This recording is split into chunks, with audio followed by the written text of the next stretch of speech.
Hello Aquarius, welcome to your February reading. Happy birthday, happy new year. Here we are making our way into 2020. So let's go ahead and dive right into the cards. The very first card that we got, which signifies your energy, specifically Aquarius, is the King of Wands. Now the King of Wands is of course powerful. He is of course optimistic, but he has this vision. I often see him as my visionary of the tarot because he tends to strive for the impossible, and because of that he usually gets much further ahead than almost everybody else. He pushes the limits almost on a constant basis, and he enjoys the reward of that. He enjoys the journey of his life. He's not so much destination driven. He's not so concerned about the final destiny, if you will. He's more concerned, he knows that destiny is unfolding every second of every single day, and therefore it's all destiny. And he just needs to do what he feels like he needs to do. There's no pressure, there's no shame, there's no guilt, there's no society coming on his shoulders and being like, you have to do that. Because he just kind of says, you can tell me what you want, but I'm just going to do what I want. The environment card that comes out is the Star, which is of course beautiful because it's your card, Aquarius. Star is all about expansion. It's about enlightenment. It's about cleansing and purity, and this card makes so much sense because we actually got the Death card and the Tower card coming out for you. Tons of major arcana coming out this month for you guys. So you're in this massive turnover, this massive changeover from the old to the new. You're tightly wound in your cocoon, and I know that we often, like every month it's like, oh, we're changing, but yeah, every month we're changing, every day we're changing. So it's not as though this is a surprise. It's not as though this is shocking. We've been prepared for the Saturn-Pluto thing like all through 2019. So now that it's over and we're kind of coming off of the intensity of that, now we are free to have less burden, and therefore we get to write a more beautiful story. And the Star is, what kind of beautiful story do you want to write? Do you want to write a story that is full of love, that is full of giving back to humanity, that is full of contribution? And I think the answer for a lot of you is yes, coming out as the King of Wands. Like, yes, I want the best relationship. I want the relationship that, although it is imperfect, it is perfect for me. It pushes me, it forces me to grow, and it makes me closer to myself. So as we get the Star card, don't forget that the Star card is present because this is kind of an overarching, more prominent energy than all the rest of the cards that we're about to bring out. Because the first card that comes out is the Death card, like I said. So when you have the Death, which is the crash and burn aspect of the Scorpionic Phoenix rising, the water kind of comes out and puts the fire out. And I feel like you can tell that water is pouring out on you. You can tell that the past passions that you had are no longer lighting you up. And you're trying to find the new source of light within yourself. And a lot of you are stopping searching externally. You're not searching for the relationship, the financial situation. You're not looking for the thing because you know that that's not necessarily ever going to work. So you start seeking internally. That's all 12th house stuff, by the way. I think a lot of you are probably feeling very isolated. You know, you're taking your time away from people. Maybe you're even getting a little bit irritable with people too. Maybe you're grappling. Maybe you're kind of feeling torn between two parts of yourself, and that's okay. And as the energy is modified with time, like it always is, your stance on stepping into the newness is going to be more loud or louder. It's going to get louder, and you're going to start feeling more comfortable to move forward. The next couple cards, I told you a lot of majors, the whole top row. Right now, it's not so, if I can get the card up, it's not so much about the starting of the new, so much as it is about being open to the new. Being open and starting are two totally different things, because we can start things all day long. We can go jump into a new relationship, go start that business, go do this, go do that. But if you're not really open to the abundance that that could really provide, then you're kind of limiting yourself from jump. So the Magician is on hold with the reversal position here. He's on hold. He's telling you to just wait. Wait on the big things. Wait on the massive changes. And just start opening yourself up to the idea of even just being open, of even allowing the abundance to come. The Fool is so much of a non-planner. I never see my Fool as like really thinking things through. He just does for the sake of doing. So on one hand, we have the King of Wands, who is the big visionary. And then he's kind of conflicted with the Fool energy. Now, in a way, these can both exist, because you can have a long-term goal. You can have a long-term idea of what you're kind of hoping to achieve in this world.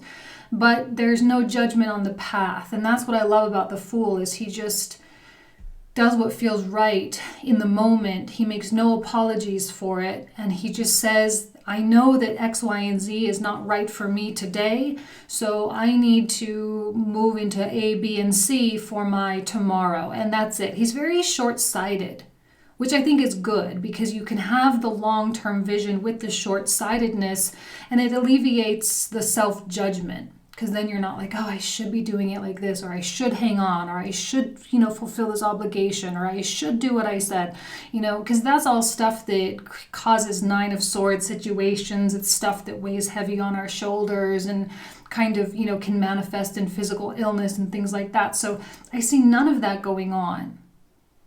I see you making cut and dry decisions for the now and not worrying about the next steps. I don't see you trying to do a lot of the magic right now. The magic of, I want this, therefore I'm going to manifest that. I don't see you doing that. I see you just saying, I just want to be open. Maybe I don't want to want things right now. Maybe I don't want to be a workhorse right now. Maybe I don't want to do this right now. And that's okay, right? Because what happens when you start alleviating desire or wanting is you start opening yourself up to pretty much everything. Wants are very, I want this, so I'm going to go get this, and it's very linear. So as you allow wants and desires to disappear from your life, you free yourself up, and the universe has some pretty amazing surprises for you. This is a really cool card. I'm starting to love this card more and more. Every single month I get it, I'm like, oh, thank God. Like the Tower came out. Yes, it's the best thing that ever happened. And then you get the Star card on top of it too. So, it's when you change the way you do things and the way you feel about things, it takes a minute for the energy to go out to the universe and come back and start making all sorts of changes, but it does ultimately, and it will. So the Tower is the resonance. The Tower is what has to happen when you change. If you're in a relationship that's starting to feel stagnant, and you feel like maybe this person really has no interest in growing alongside of me, therefore maybe this relationship is over. So, okay, you're at that place now. So you can either stay in that relationship and be miserable, or you can break it off and go flourish. The choice is really yours. But the Tower is always an inevitability. It has to change when you change. Okay? So now we get into some interesting cards. And I'm going to hold these up and you're like, those aren't interesting, Jane. They're not interesting. They are interesting. Because I feel like the conflict here really is between the big vision and the here and now. And your big vision is compromised by the immediate short-term decisions. That's why the Fool is coming out, is like, so important, that the Fool energy is really where you should be, but with the idea of like the long-term thing, right? So I always say, this is kind of my mantra, manifest the feelings, not the circumstances. So if what you really want is a peaceful life, that is kind of what you should, that's the long-term vision.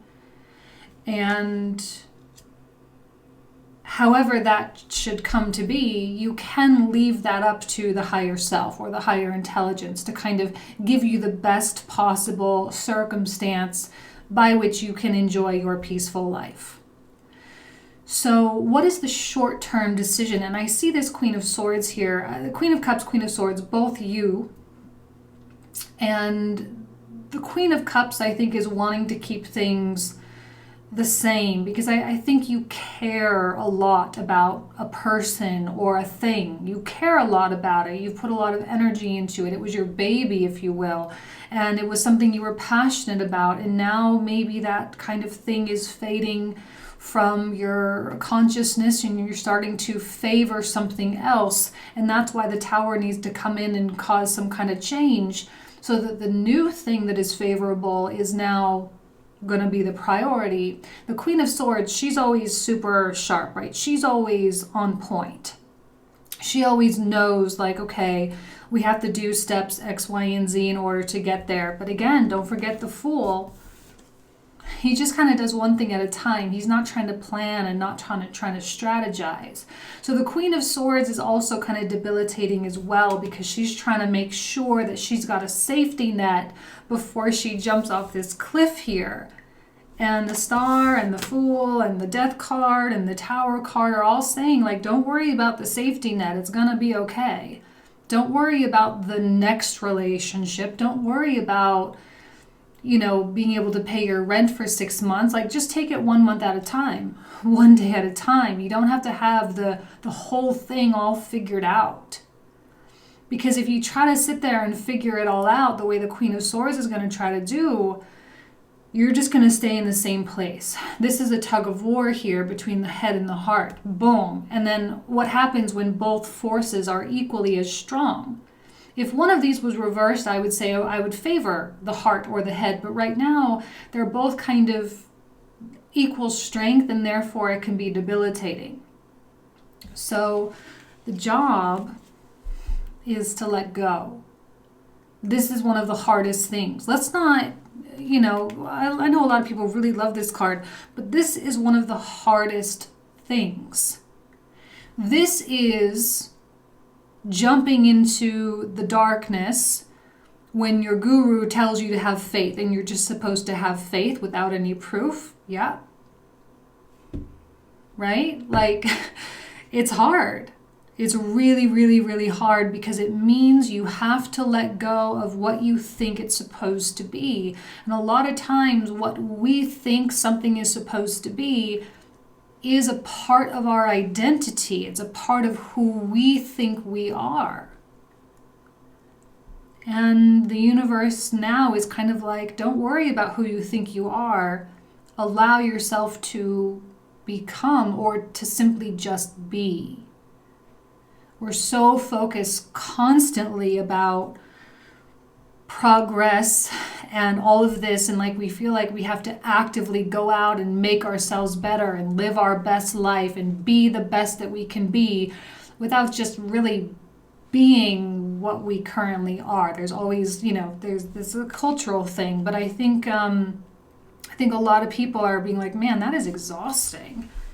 Right? This constant state of self-improvement, it's exhausting. Let me just be. And so this Queen of Cups, Queen of Swords duality thing is really, it's tearing you, and it's hard. Now, there may be someone in your life, we're also getting the King of Swords and the Emperor down here, which I'll show you in just a second. But there could be someone in your life too that you are feeling like you got to turn your back on, or you got to move away from. It could be a person, it could be a company or a department, it could be a degree that you're trying to chase after or trying to get, right? And now all of a sudden your interests are changing. And that's why when you're in a state of change, which clearly you are, 12th house stuff, oh my God, I swear. I have 3 planets in the 12th house, like natally, and 3 personality planets, Sun, Mercury, and Mars. And I'll tell you that the 12th house it's just a really hard place. Because it's something you can't grasp onto things. You can't access these things. Like when the sun goes through the 12th, when Jupiter goes through the 12th, when Saturn and Pluto go through the 12th, it's like you can't access the power of these things as much as you could otherwise. And so you kind of feel like, oh, everything is kind of hazy, everything is kind of fuzzy, and where did it go, and it can be disorienting. But it's okay. You need to get disoriented sometimes. That's just kind of the process that it happens. Now, underneath the tower, we have the Emperor. It's really important for you to remember that under the tower, under the Death card, which you'll see when I put the camera down, that they're all situated like this, that the Emperor provides a really stable foundation. This is your foundation. This is the wisdom that you have acquired throughout the course of your life, and therefore a jumping off of the cliff and a tower and a death is not scary at all. Because at the very bottom of it, you know that you are unshakable. You know that you are a rock. And that's your soul, that's your essence, unshakable, entirely unshakable. So you can sit here and play the Queen of Cups, Queen of Swords dialogue in your mind, and feel torn and feel confused and feel like you're adrift and feel like you can feel all that. But don't forget that feeling is just a feeling. That you're actually probably more stable than you ever have been before. You're actually more well-grounded, more suited for growth than you ever have been before. From the number 4, right, number 4 up here with the Emperor, many, many, many things can be built on a number 4. Is the most solid foundation we could hope for. So you're not shaky. That's what I like about the King of Wands right now, is because there's the visionary, but you have stuff to back it up. You have clout. Now, right next to the Emperor, we have the King of Swords. Like I said, you might be dealing with someone. I don't see any bad people coming out. I think everybody is pretty great. And everybody is as well-intentioned as possible. But if there is a shift in dynamic, if there's a shift in energy, don't be afraid to make the change that you feel you need to change. Everyone can handle it. Everyone's going to be fine. If you have to hurt someone's feelings, that's okay. It's not a bad thing to hurt someone's feelings. It's a part of their journey. It's a part of their process. And I'm not saying that this is for everyone going to apply in a love situation. It might not. It could be you have to hurt your father's feelings because you have to go chase being an artist rather than being a lawyer like your whole family, right? That's whatever it is. Don't be afraid to go your own way. You're Aquarius, after all. This is one of the most unique energies in the zodiac. So don't be afraid to step into that absolute uniqueness. And we've got Mars in the 11th house, your natural house right now. So, that drive to contribute to humanity, it's going to be pretty strong. That drive to connect with the people that you align with, it's going to be pretty strong. So don't be afraid to go your own way. Everyone can handle it. Everyone can manage it. If you feel like people aren't going to be able to handle it, that's just you going around in circles with yourself and playing the game and doing the whole battle that you have been doing with yourself, and you don't need to. Every time you make a justification for something, I want you to take note. Every time you make an excuse for something, I want you to take note, because right now, this many major arcana, and don't forget the overarching star energy, This is a period of expansion, and it's expansion at the mercy of the universe or at the mercy of the higher intelligence. It's not on your terms. If you were to try to set terms of your expansion, you would be limiting yourself like crazy. And this is the limiting of oneself. Any dynamics that are stifled, that are stagnant, any relationships that are kind of hitting roadblocks right now, I just simply see you like having none of it. Just having none of it. I don't want to participate. I don't want to have this fight. I don't want to talk about this. I don't want to give energy to things that are of the past now. You know? Because I think you're ready with that Fool energy. You really are ready to jump off this cliff. All right, so let's go ahead and put the camera down. We'll pull out the 2 oracles. We'll pull out the comprehensive cards, and so you can see what we'll talk about for the comprehensive reading. All right, see you in a sec. Okay, Aquarius, so here you can see how all the cards are laid out. Let's go ahead, if I can talk, and pull out a couple of cards for this King of Wands here. Give us more insight into your whole vibe here.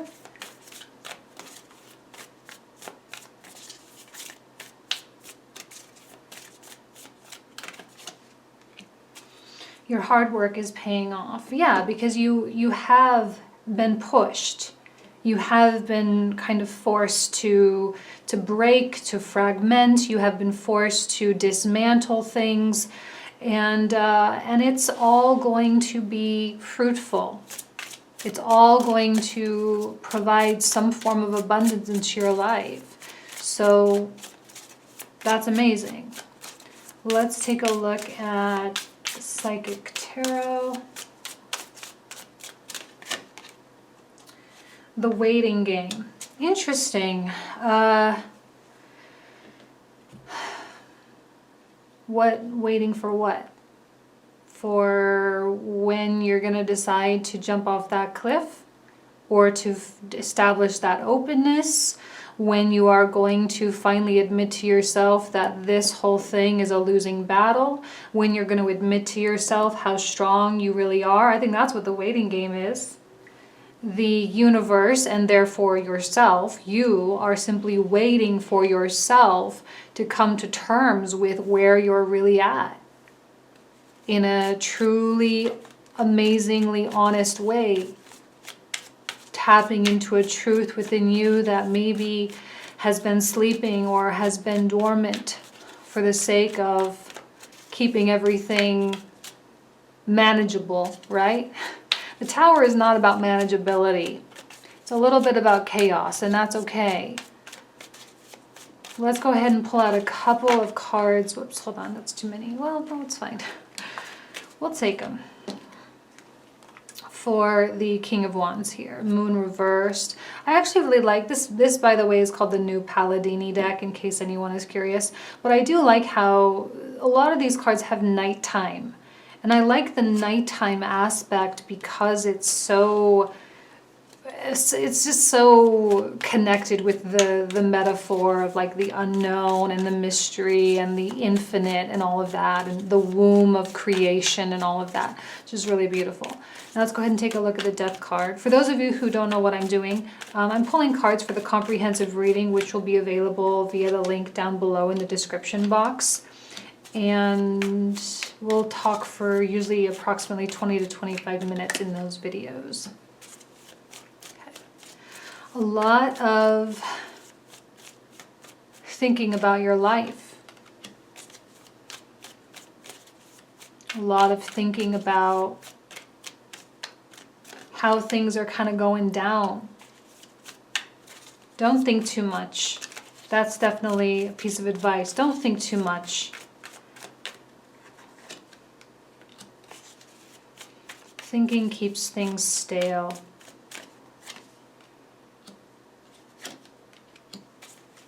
See, what did I tell you? Number 4, you're much more firm and much stronger and you have a lot more value to build on than you think you do. And this is not an egoic, I'm so valuable, I'm so awesome kind of thing. It's faith in the wisdom.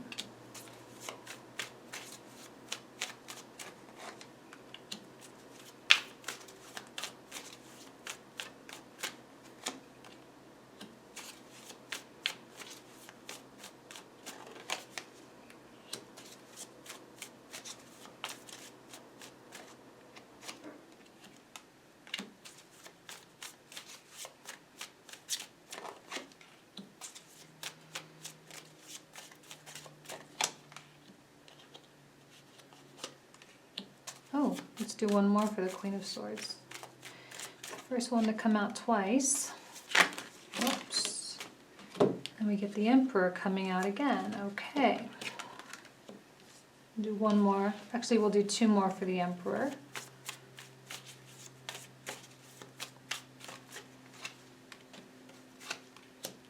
See, Magician reversed, Ace of Wands reversed. It's more about, like I said, it's more about the openness than anything else. Ooh, beautiful star coming out. Love it. Devil's not too bad. Look at the Five of Swords.